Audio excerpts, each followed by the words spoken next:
zorunda kalınacaktır.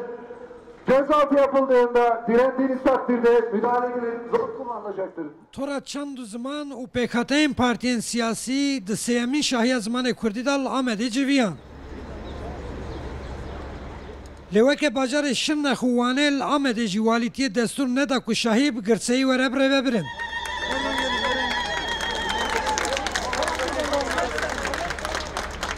Çalakvanên ku dixwestin bi meşherin qeda îstasyonê ji aliyên hêzên asayî şêval li kuçeya hunerê hatin dorpêçkirin û rê nehat dayîn ku çalakî were encam dan.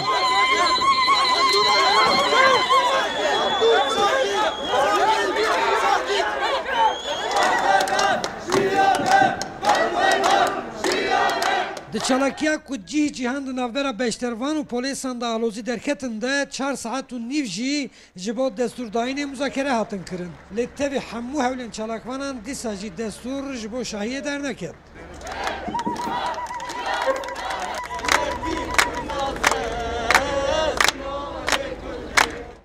ما ایرو جبو که ام سر طالب خواهی زمان دایی که نرین خواه به رای گشتی را بگل خواه را بگلین کردستان و ترکیه را پار و بکن ما خواست ام لور داخویانیا چاپمنیه بدن جیه که ما دخواست وان دستور ندا جیه که وان گوت ما قبول نکر لی گرسه ما کرن 6 کم کریمینالیزه کرن خواستن بدن واستاندن سری نخوازن ام مرینی نخوازن ام سر نخوازن ام نابین برا کس بکشتن کرده کردن Çalakvanên ku ji sisiyê esrê de civiya bûn piştî demek dirêj baharmanca protestokirina parêzgeriya Amedê çalakiya rûniştinê dan dest pê kirin.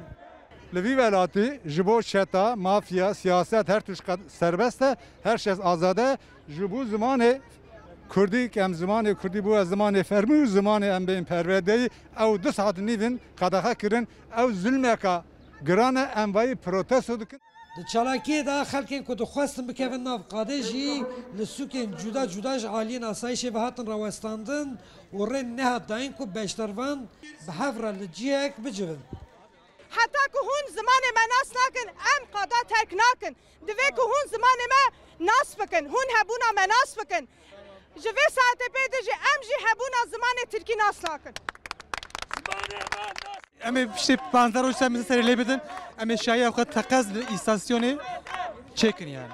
Desthilatdar ha dijminotiya gelê Kurd dikê û dijminotiya zimanê gelê Kurd û çanda gelê Kurd jî dike em vê şermezar dike û em ê ser lingal berxwe bidin ku heta em zimanê Kurdî wekî hebûna xwe bê naskirin wekî hem perwerdeyî hem fermî bê naskirin em ê berxwe bidin. Tezdît ev tiştayê ha. Ser zimanê me yê, sermeşa me yê, rûniştina me yê, rabûna me yê. Ew ê berdewam bikin heta ku zimanê Kurdî ve zimanê fermî û ve zimanê perwerdeyê berdewam be. 4 saatin çalakvan û polîs tember hevsekîn bûn lê destûr nehat dayîn ji bo ku çalakiya xwe bi rê ve bibin wana jî û protestoyekî kirin niha çalakvan şevdû û belav dibin. Ev dijminantiye li ser ziman em vêya protesto dikin daxuyanî tune em bela dibin gelê hevala bimînin dixweşiyê de ew qas.